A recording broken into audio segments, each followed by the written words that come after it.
दोस्तों, कार्तिक मास का हिंदू धर्म में अत्यधिक महत्व है। इस महीने को पवित्र और शुभ माना जाता है और इसमें की गई पूजा पाठ का फल कई गुना अधिक मिलता है। कार्तिक मास में भगवान विष्णु, तुलसी माता और भगवान शिव की पूजा का विशेष महत्व होता है। इस मास में स्नान, दीपदान, व्रत और कथा सुनने का भी बहुत लाभ होता है। कार्तिक मास की कथा में धर्म, भक्ति, संयम और भगवान की कृपा के अनेक प्रसंग मिलते हैं। आइए कार्तिक मास की कथा का प्रथम अध्याय जानते हैं। दोस्तों, प्राचीन काल में एक राजा हुआ करते थे जिनका नाम था सुमति। राजा सुमति अपने राज्य में बहुत धर्मपरायण और न्यायप्रिय राजा माने जाते थे। वे भगवान विष्णु के परम भक्त थे और प्रत्येक मास में भगवान की पूजा और यज्ञ करवाते थे। लेकिन उनके मन में एक बात हमेशा बनी रहती थी कि उनकी पूजा और यज्ञ के बाद भी उनका मन अशांत रहता था। एक दिन वे अपने गुरु के पास गए और अपनी चिंता जाहिर की। गुरु ने कहा, हे राजन, कार्तिक मास का बड़ा महत्व है। इस मास में किया गया पुण्य और व्रत अनेक गुना फल देता है।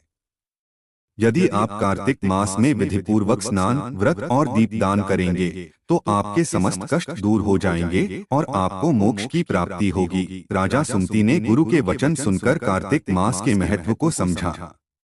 गुरु ने उन्हें बताया कि कार्तिक मास में भगवान विष्णु पृथ्वी पर अवतार लेकर भक्तों का उद्धार करते हैं।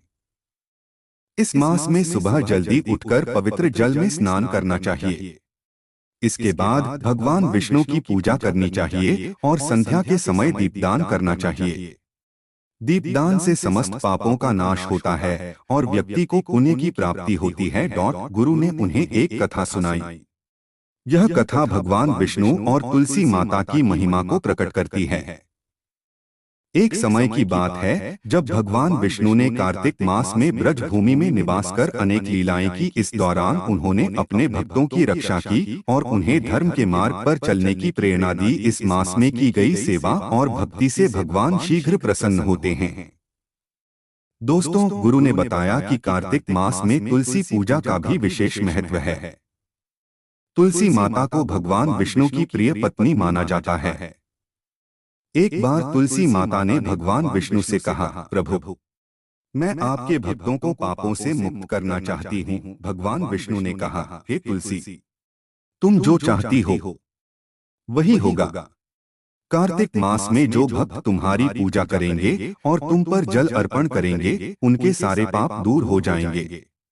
इस मास में तुम्हारा विवाह मेरे शालिग्राम रूप के साथ मनाया जाएगा।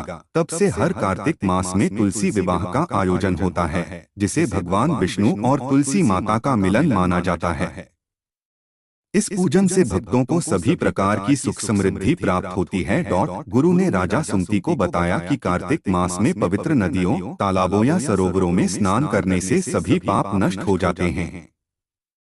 इस स्नान के बाद यदि कोई दीपदान करता है तो उसे अनंत पुण्य की प्राप्ति होती है। ऐसा माना जाता है कि कार्तिक मास में दीपदान करने से व्यक्ति के पितर तृप्त होते हैं और उसे स्वर्गलोक की प्राप्ति होती है।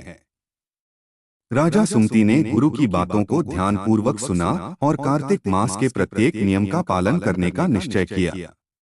उन्होंने कार्तिक मास में पवित्र स्नान, व्रत, तुलसी पूजा और दीपदान का आयोजन किया। इसके साथ ही अपने राज्य के सभी लोगों को भी कार्तिक मास की महिमा के बारे में बताया और उन्हें इस मास में व्रत और पूजन करने की प्रेरणा दी।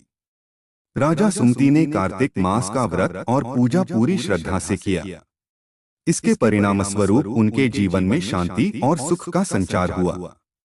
उन्होंने अनुभव किया कि उनके मन का अशांति का कारण समाप्त हो गया और उन्हें आध्यात्मिक संतोष की प्राप्ति हुई। भगवान विष्णु ने उनके भक्ति भाव से प्रसन्न होकर उन्हें दर्शन दिए और कहा, हे राजन, तुमने कार्तिक मास में विधिपूर्वक व्रत और पूजा की है। इससे तुम्हारे समस्त पाप नष्ट हो गए हैं। अब तुम मोक्ष को प्राप्त करोगे। राजा सुमति ने भगवान विष्णु की कृपा के लिए धन्यवाद दिया और उन्होंने अपने जीवन को भगवान की सेवा और भक्ति में अर्पित कर दिया।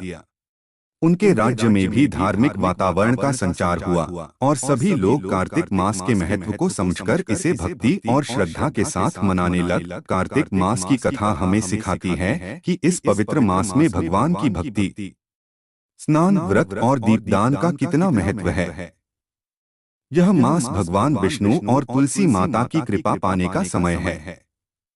जो भी भक्त इस मास में सच्चे मन से पूजा करते हैं उन्हें भगवान की कृपा प्राप्त होती है और उनके समस्त पाप नष्ट हो जाते हैं। इस प्रकार कार्तिक मास का व्रत और पूजा न केवल पापों का नाश करती है बल्कि आत्मा को शुद्ध और परमात्मा के निकट लाने में सहायक होती है। इसलिए प्रत्येक भक्त को इस मास का महत्व समझना चाहिए और इस दौरान भगवान की पूजा एवं सेवा में अपना समय बिताना चाहिए।